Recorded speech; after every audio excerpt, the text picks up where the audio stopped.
Hello friend, how are you. आज हम लोग बिल्कुल लास्ट पार्ट कर रहे हैं एसी सर्किट का। ठीक है, एसी सर्किट में हमने अब तक क्या कवर कर लिया। एसी सर्किट में हमने आई और ई की आरएमएस वैल्यू निकाल ली, मीन वैल्यू निकाल ली। उसके अलावा हमने 7 circuit that is circuit containing L only, R only, C only and फिर 2 कॉम्बिनेशन आए 3 ये और उसके बाद एलसीआर सर्किट ये कवर किया। जब हमने एसी सर्किट की स्टडी की तो हमें एलसी सर्किट के बारे में पता चला। एलसी सर्किट में चार्ज ऑसिलेट करता है, यहाँ से रेजोनेंस का कंसेप्ट आया। जब एसी सोर्स की फ्रीक्वेंसी और एलसी की नेचुरल फ्रीक्वेंसी इक्वल हो जाती है तो होता है रेजोनेंस, और रेजोनेंस के बाद करंट सर्किट में मैक्सिमम हो जाती है। इसके बाद हमने क्वालिटी फैक्टर डिस्कस किया। क्वालिटी फैक्टर डील करता है शार्पनेस ऑफ रेजोनेंस। रेजोनेंस होता है किस फ्रीक्वेंसी पे, क्या फ्रीक्वेंसी पे या फ्रीक्वेंसी रेंज पर, जिसे बैंडविड्थ कहते हैं। जितनी बैंडविड्थ ज्यादा होगी क्वालिटी फैक्टर उतना कम होगा। ये सब डिस्कस हुआ और आज हम लोग डिस्कस कर रहे हैं पावर डिसिपेशन पर।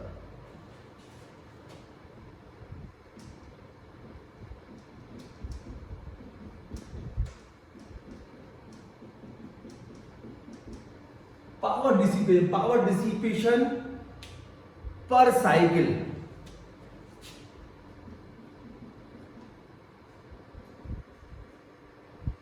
पर साइकिल मतलब जैसे ये भी कह सकते हैं एवरेज पावर डिसिपेशन।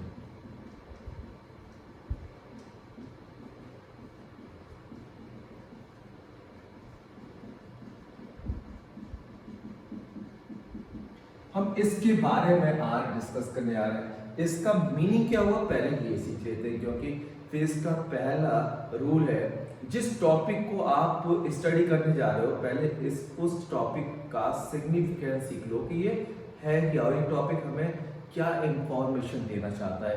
तो ये टॉपिक इंफॉर्मेशन देना चाहता है कि कोई भी एसी सर्किट कितनी पावर कंज्यूम करेगा पर साइकिल। पर साइकिल मींस जब सारा के सारा यहाँ पे खेल कहाँ शुरू होता है, जब पावर हाउस में नॉर्थ और साउथ पोल के बीच मैग्नेटिक फील्ड में कॉइल रोटेट करती है। तो एक रोटेशन जो कंप्लीट करती है, मान लो ये कॉइल है और ये हाफ और ये हाफ, और एक रोटेशन। इस रोटेशन में जो इलेक्ट्रिक करंट इंड्यूस हुई वो इलेक्ट्रिक करंट की सर्किट में पास करेंगे तो वो कितनी इलेक्ट्रिसिटी कंज्यूम करेगा, यानी पर साइकिल कितनी इलेक्ट्रिसिटी वो कंज्यूम कर लेगा, कितनी खा लेगा। ठीक है, तो वो हम स्टडी करेंगे। यहाँ पे जितने हैं सर्किट 7 सर्किट्स हैं, किसी में भी आपको अगर पावर डिसिपेशन निकालना है तो फॉर्मूला कॉमन है। आपको शुरुआत यहां से करनी है, P is equal to dW over dt, फिर dW is equal to P dt, और उसके बाद P का फॉर्मूला E इंटू आई होता है। ये P का फॉर्मूला कहां से आया, E इंटू आई। आपने देखा P होता है W अपॉन T और V होता है W अपॉन Q, तो W की जगह लिख दिया V इंटू Q, तो V into Q upon T, और चाय अपॉन टाइम क्या होता है, करंट, तो V इंटू आई। यहाँ पे V को EMF कह रहे हैं तो इसलिए E इंटू आई कर दिया है। उसके बाद दोनों तरफ आप कर दो इंटीग्रेट, इंटीग्रेशन dW हो जाएगा। और यहाँ पर साइकिल निकालना है, पर साइकिल, तो पर साइकिल सिंबल 0 टू T निकाल लें। अब आप 0 टू T में E रखोगे, E naught sine omega t. I की वैल्यू बस रखनी है आपको, ये खेल चलेगा यहाँ पर। इसको मैं हटा देता हूँ, कंफ्यूजन क्रिएट करेगा। आई की वैल्यू क्या होगी, अगर सर्किट में सिर्फ रेजिस्टेंस है तो आई होगा आई नॉट साइन ओमेगा टी, अगर रेजिस्टेंस है तो, क्योंकि रेजिस्टेंस में करंट सेम फेज में होती है तो मैंने फेज सेम रखा हुआ है। उसके अलावा अगर कैपेसिटर है, कैपेसिटर में करंट हमेशा 90 डिग्री से लीड करती है तो I naught sine omega t plus pi by 2 होगी। और अगर कॉइल है तो I naught sine omega t minus pi by two, की कॉइल में करंट 90 से लैग बिहाइंड करती है। और अगर एलसीआर सर्किट है कॉइल डोमिनेटेड, अगर एलसीआर सर्किट है कॉइल डोमिनेटेड, तो फॉर्मूला लिखेंगे आई का, I naught sine omega t minus phi, क्योंकि कॉइल डोमिनेट सर्किट में करंट फाइव से लैग बिहाइंड होती है, और कैपेसिटर डोमिनेट होगा तो प्लस फाइव कर देना। तो ये सब आई के फॉर्मूले चेंज होंगे, यहां तक हर डेरिवेशन में सेम होना है।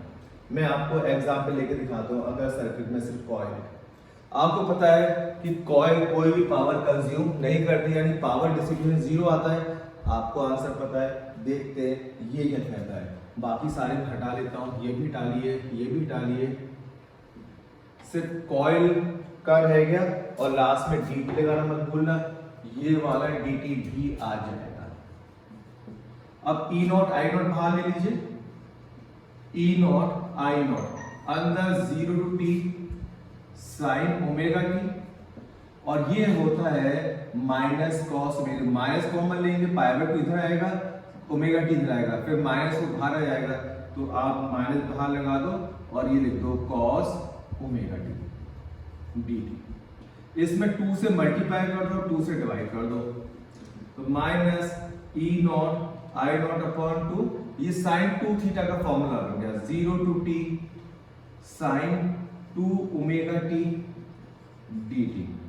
आपको मैंने पहले ही बताया था कि साइन थीटा हो या कॉस थीटा हो, इसमें थीटा चाहे ओमेगा टी हो, चाहे 2 ओमेगा टी, चाहे 3 ओमेगा टी, चाहे 100 ओमेगा, कुछ भी हो, थीटा हो, पूरी साइकिल में जाना 0 टू टी या 0 टू पाई, इसमें इंटीग्रेशन 0 आएगा।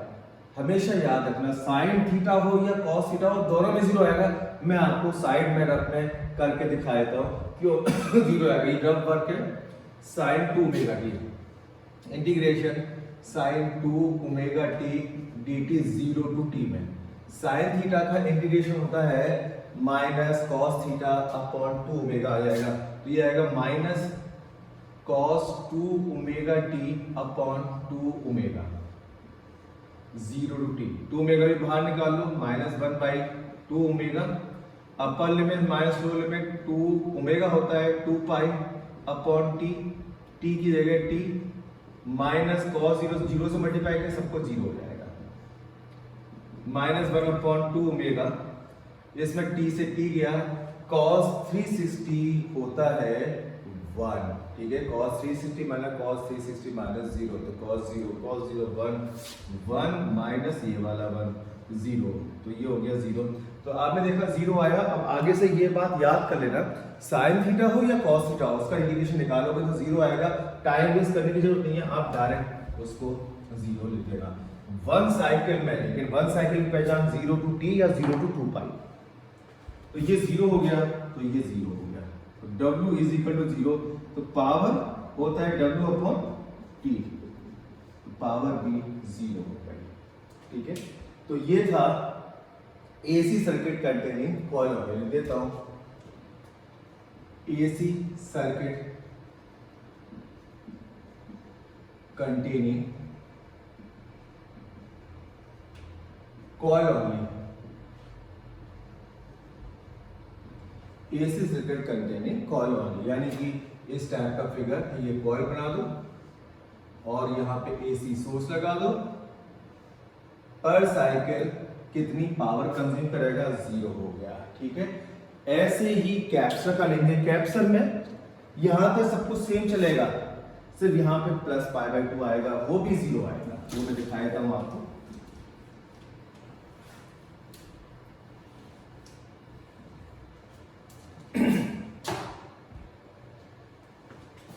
ऑब्जेक्टिव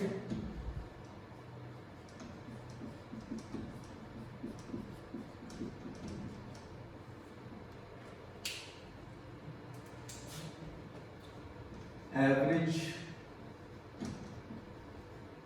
पावर डिसिपेशन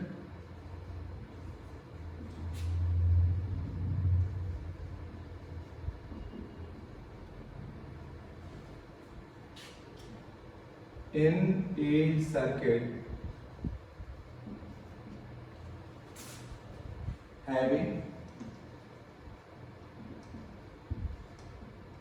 कैपेसिटर और दे,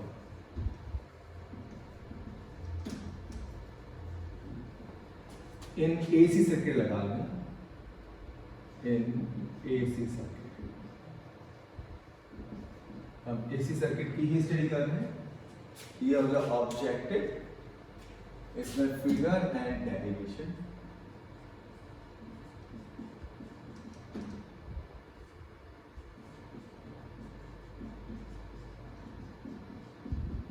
आंसर आप सबको पता है, 0 आना है तो कोई टेंशन की बात ही नहीं है। फिगर तो छोटा सा एक कैप्चर बना दो, इसकी कैप्चर सी है, ठीक है। Let a capacitor of capacitance C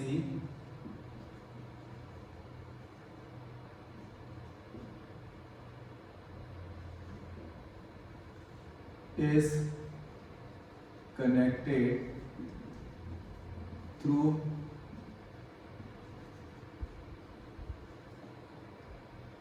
AC source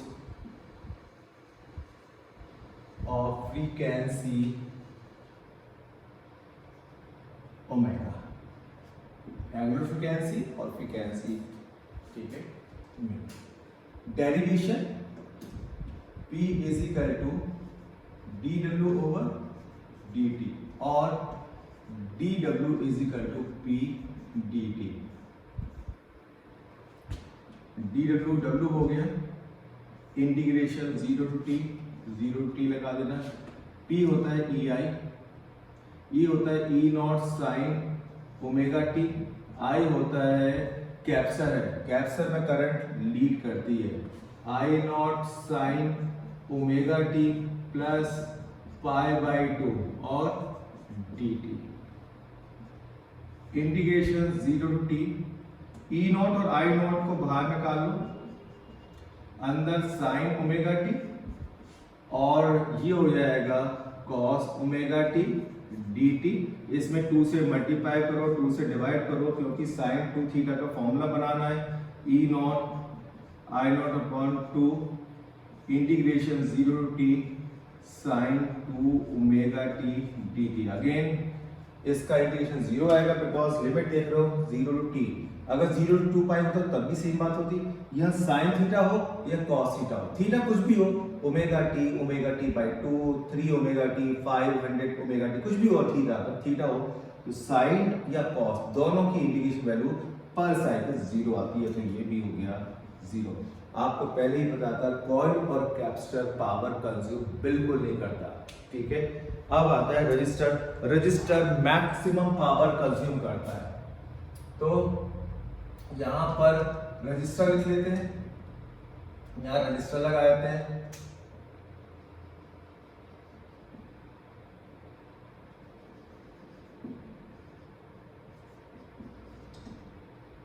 Let a register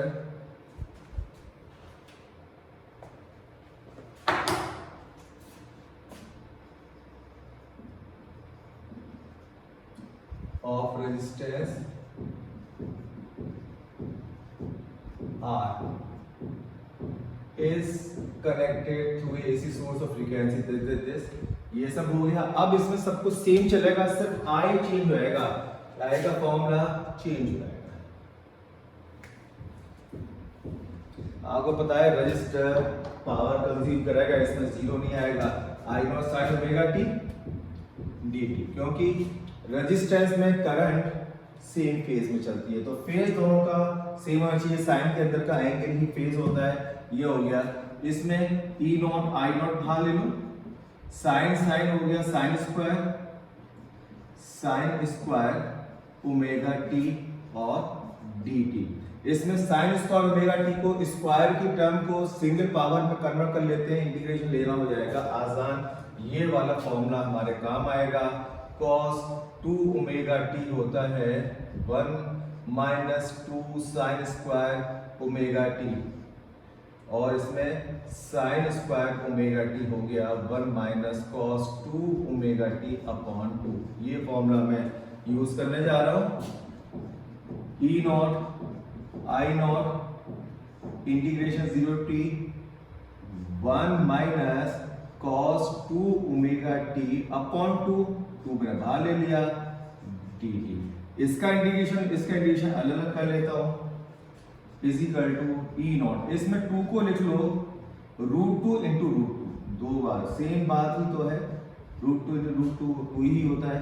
integration 0 t 1, इसको ब्रैकेट के अंदर लिख दूं 1 D t minus integration 0 T cos 2 omega T D T. cos theta फिर से आ गया एक साइकिल के साथ, जबकि एक साइकिल के साथ यानी 0 टी इंटीग्रेशन लिमिट के साथ cos थीटा या sin थीटा है, दोनों की वैल्यू 0, ये 0 हो जाएगा, 1 का इंटीग्रेशन t हो जाएगा, तो यहाँ आ जाएगा, यहाँ मैं लिख देता हूँ इधर साइड में, ये आएगा w is equal to E not by √2 होता है E V, I not by √2 I V virtual value और t इधर ले जाओ और w upon t is equal to E V I V, ये होता है power E V I V, ये पावर कंजम्पशन का फॉर्मूला हो गया। तो जिस सर्किट में कैपेसिटर है वो मैक्सिमम पावर कंज्यूम करेगा, ठीक है। तो जिस सर्किट में एलसीआर होते हैं उसमें एल और सी बिल्कुल पावर कंज्यूम करेंगे, सिर्फ रेजिस्टेंस की वजह से ही पावर कंज्यूम होती है और किसी की वजह से नहीं। ये आइडियल सिचुएशन है। एक्चुअली कॉइल हम जिस वायर की बनाते हैं उसमें कुछ ना कुछ ओमिक रेजिस्टेंस होता है, तो कॉइल अगर प्योर इंडक्टिव कॉइल है यानी प्योर सुपर कंडक्टर की बनी जिसमें रेजिस्टेंस नहीं होता तो उसमें पावर डिसिपेशन नहीं होगी, बट एक्चुअल में कुछ ना कुछ पावर कंज्यूम होती है, बिकॉज जो वायर है कॉइल का उसमें कुछ ना कुछ ओमिक वाला रेजिस्टेंस होता है। ओमिक वाला रेजिस्टेंस इस वाले रेजिस्टेंस कहते हैं, ठीक है। तो ये हो गया हमारा अब सर्किट कंटेनिंग एलसीआर।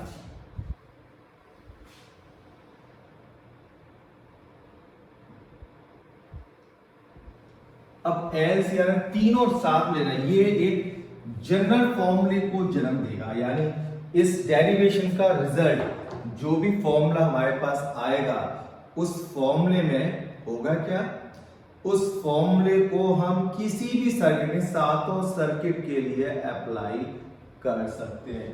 तो पहले AC circuit having coil L C and R, figure होगी ये तीनों फिगर में, resistance coil capacitor, AC source लगा दो, कुछ इसके बारे में लिख दो, ये आर है, ये एल है, ये सी है, लेट ए रेजिस्टेंस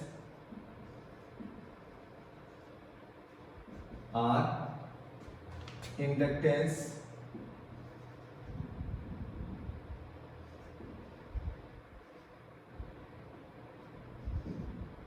एल, या और सिंपल मैं कर दूं आपको, let a register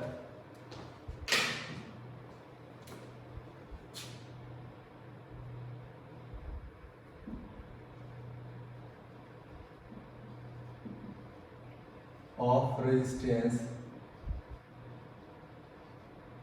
R,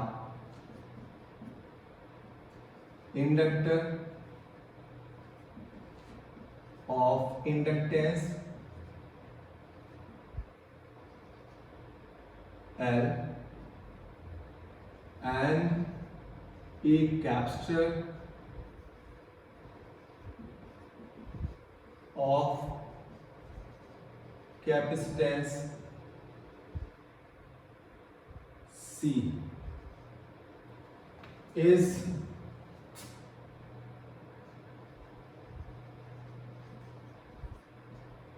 connected in series with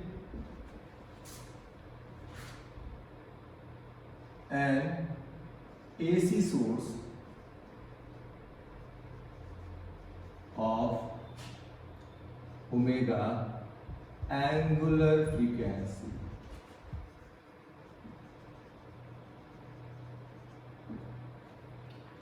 derivation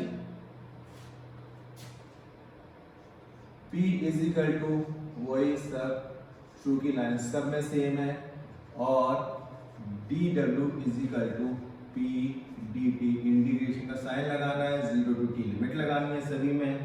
ये हो जाएगा इंटीग्रेशन dw हो गया।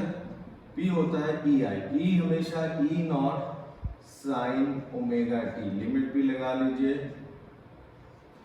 I करंट जो होती है ये कॉइल डोमिनेटेड सर्किट है मान लीजिए, तो होगी current I not sine omega t minus 5 और dt। अगर कैप्सूल डोमिनेटेड हो तब भी फॉर्मूले में कोई चेंज नहीं आने वाला, डोंट वरी, कोई सा भी ले सकते हो आप। इसमें E नॉट और I नॉट बाहर ले लो, integration 0 to t sine omega t, अंदर साइन a माइनस बी वाले फॉर्म में इसको खोल देते हैं, sine omega t cos phi minus cos omega t sine phi dt। ये कौन सा फॉर्मूला मैं बात कर रहा हूं? मैं बात कर रहा हूं इस वाले फॉर्मूले की, sine a minus b, sine a cos b minus cos a sine b। ठीक है, जो बायोलॉजी वाले स्टूडेंट हैं उनमें से भी काफी लोगों को पता होगा।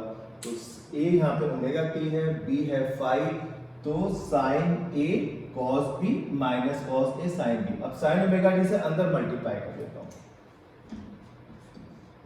e not I not sine square omega t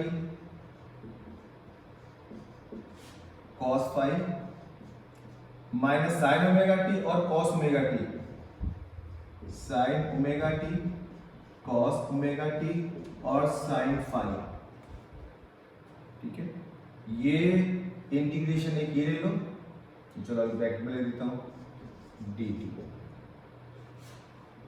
फिर अलग अलग कर लेते हैं इनको, e not I naught integration 0 to t cos 5 बाहर ले लो, sine square omega t dt minus इसका इंटीग्रेशन, इसमें 2 से मल्टीप्लाई करो 2 से डिवाइड कर दो और साइन 5 बाहर ले लो, अंदर आएगा 2 sign omega t cos omega t dt। हमने बाहर इसलिए लिया है बिकॉज कांस्टेंट है। जब भी एक एलसीआर सर्किट गिवन होता है, दिया हुआ होता है, तो उस सर्किट में V और I में फेज डिफरेंस भी constant, because phase difference depend करता है एक तो सोर्स क्या है और कितनी फ्रीक्वेंसी है और एलसीआर की वैल्यू क्या है। तो जब एक बार एलसीआर ले लिया, सोर्स फिक्स कर दिया, तो फाई भी फिक्स हो गया, फाई कांस्टेंट, तो साइन और कॉस फाई दोनों कांस्टेंट है, इंडिकेशन से बाहर आ गए। बाकी डेरिवेशन में यहां करता हूं। अब देखिए इसमें E नॉट I नॉट और इसमें आएगा cos five integration 0 to t sign square omega T होता है 1 minus cos 2 omega t upon 2 dt। दूसरा 0 to t, ये बन जाएगा minus,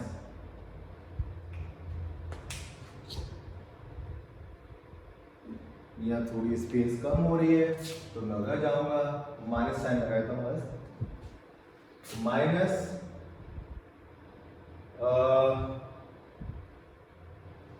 sine 5/2 integration 0 to t, सब में इंटीग्रेशन जहां भी दिख रहा है पावर जरूर लगा देना, 0 to t sine 2 omega t dt, because sine 2 sine theta cos theta sine 2 theta, और ये क्लोज कर दो स्क्वायर ब्रैकेट, तो ये हो गया E not I not cos 5 1 का इंटीग्रेशन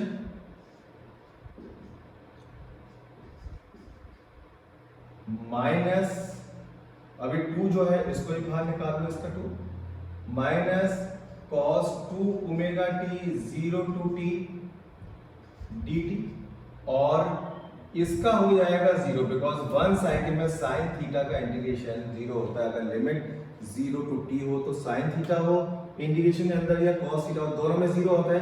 पहले भी मैंने करके दिखाया, तो इसको मैं 0 कर देता हूं, तो ये 0 हो गया, इसको लिख ही नहीं रहा, इसको ब्रैकेट कर दिया मैंने क्लोज।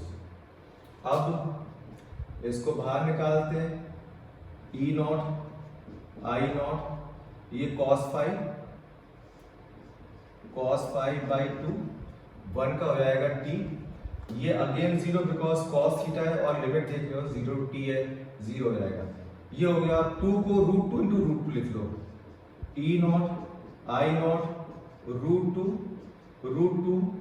cos 5, तो e नॉट बाई √2 होता है ev, तो ये हो गया ev iv cos 5 into t, ये w आ गया वर्ड। अब मैं यहां पे थोड़ा सा मुझे स्पेस चाहिए, तो w आ गया यहां पे ev iv cos 5 और t को मैं यहां ले आ रहा हूं t, तो पावर का फॉर्मूला हो गया ev iv cos 5। ये जनरल फॉर्मूला है, हर सर्किट पे अप्लाई होगा, एवरी सर्किट पे, ठीक है। ये सर्किट अगर कॉइल पे अप्लाई होता है, कॉइल में फेज डिफरेंस 90, तो cos 90 0, तो पावर 0, ये आप प्रूव कर चुके हैं। कैप्सूल में phase difference again 90, cos 90 0, capsule में power distribution average power distribution 0 आएगा। रजिस्टर में फाई 0 होता है, तो cos 0 1, EBI भी आएगा, ये आप पहले प्रूव कर चुके हैं। तो ये फॉर्मूला आप जनरल वे में यूज कर सकते हैं। ये जनरल फॉर्मूला हो गया एसी सर्किट, जो सीरीज में एलिमेंट्स लगे हुए हैं उनके लिए, ये किसी में भी लगा सकते हो।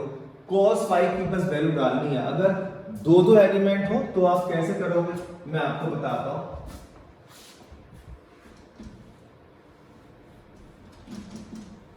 आपको सिर्फ फेजर डायग्राम या इंपीडेंस ट्रायंगल बनाना होगा बस। अगर आप बनाते हो, जैसे ये है सर्किट में रेजिस्टेंस है और कॉइल है, इसका आप इंपीडेंस ट्रायंगल बनाते हो, तो ये होगा, ये R और ऊपर X है, इनको ऐड करोगे ये आएगा Z, ये फेज डिफरेंस होगा। तो cos 5 बेस अपॉन हाइपोटेन्यूज, तो इसमें cos 5 होगा R अपॉन Z। अब cos 5 की वैल्यू यहां लिखनी है आपको, तो power dissipation, average power dissipation आएगा EV IV cos 5 की जगह आप लिख दोगे R अपॉन Z। तो किसी में भी cos 5 निकालना है, या तो इंपीडेंस ट्रायंगल या फेजर डायग्राम बनाते हैं। फेजर डायग्राम में यह आता VR, यह आता VI, जब इसको ऐड करते हैं ये आता V होता है सोर्स का, ये वाला V, ये वाला है, ये phase difference. cos 5 VR upon V, तो यहाँ पे हम लिखते हैं VR अपॉन V। सिर्फ किसी भी सर्किट का cos 5 निकाल के पुट करना है इस फॉर्मूले में, तो एवरेज पावर डिसिपेशन आपकी आ जाएगी, ठीक है। अब पावर डिसिपेशन वाला टॉपिक तो खत्म हो गया, ये इतना ही था। अब energy stored in a coil, capsule में एनर्जी स्टोर्ड, आपने कैप्सूल वाले चैप्टर में पढ़ लिया। अगर कैप्सूल है, कैप्सूल में मान लो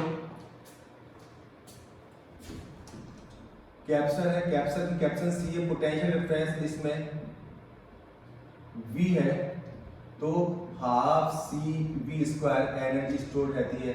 तो इसमें दोबारा करने से कोई फायदा नहीं है, एनर्जी का formula half C V square आपको पता ही है।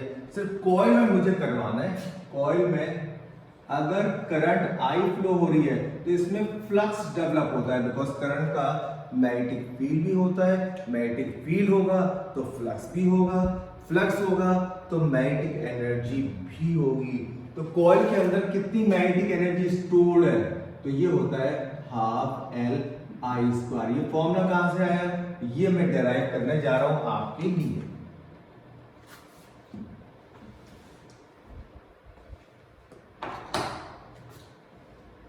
ऑब्जेक्टिव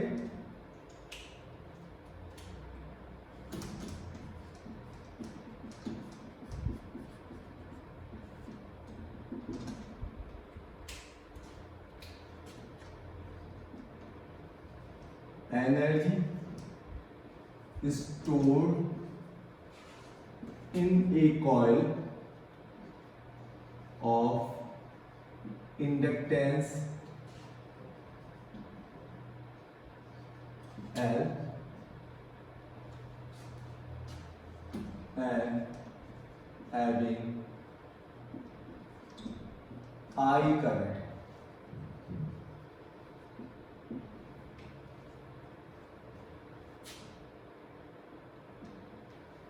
ठीक है, and having I current, current I होगी तो कितनी एनर्जी स्टोर होगी, फिगर एंड डेरिवेशन।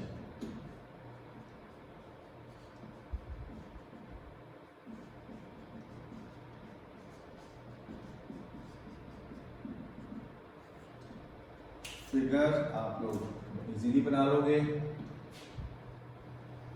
एक कॉइल बनानी है और एक एसी सोर्स दिखाना है, और एक इसकी इंडक्टेंस L है।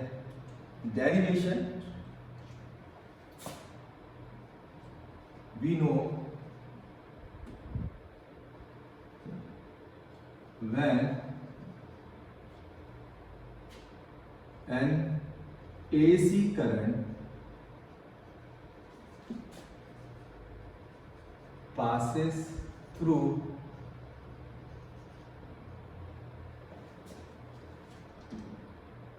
a coil, then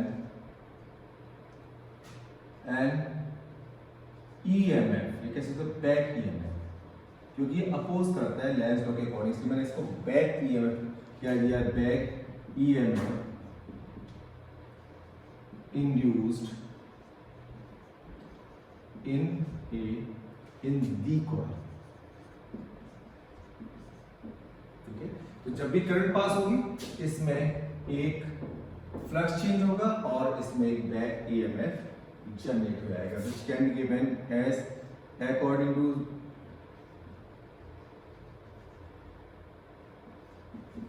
to Faraday second law।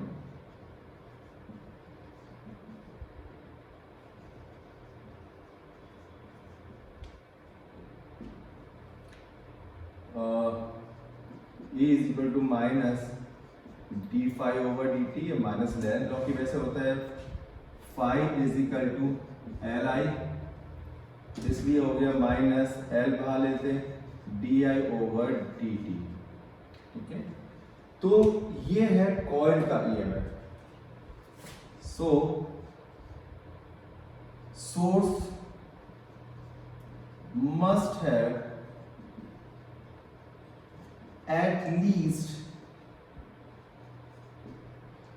equal and opposite EMF, otherwise ज्यादा ही होना चाहिए।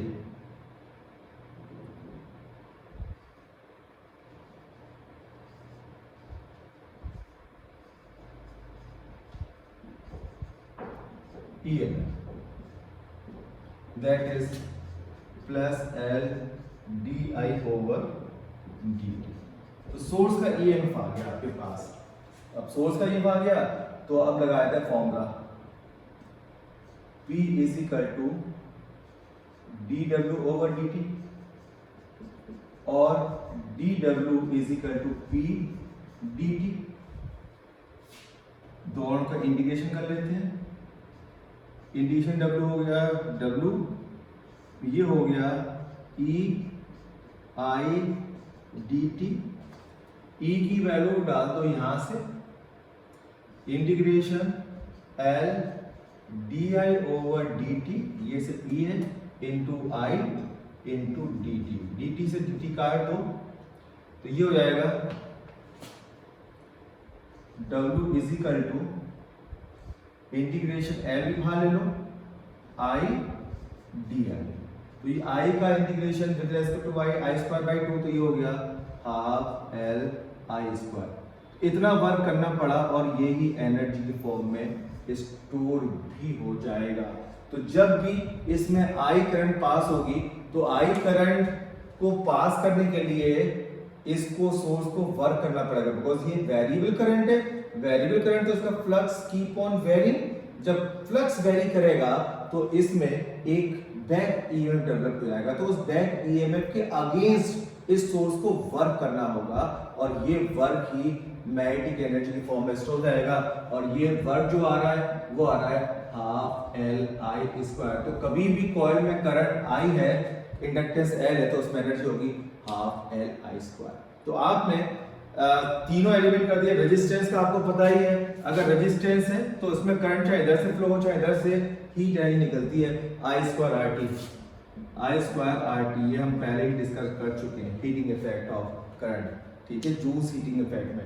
तो रेजिस्टेंस नई बात नहीं है, कैपेसिटर नई बात नहीं, कॉइल नई बात नहीं, वो मैंने डिस्कस कर ली। इसके साथ ये चैप्टर फिनिश हो जाता है, कंप्लीट हो गया। ये थोड़ा सा लंबा चैप्टर था बट बहुत इंटरेस्टिंग था।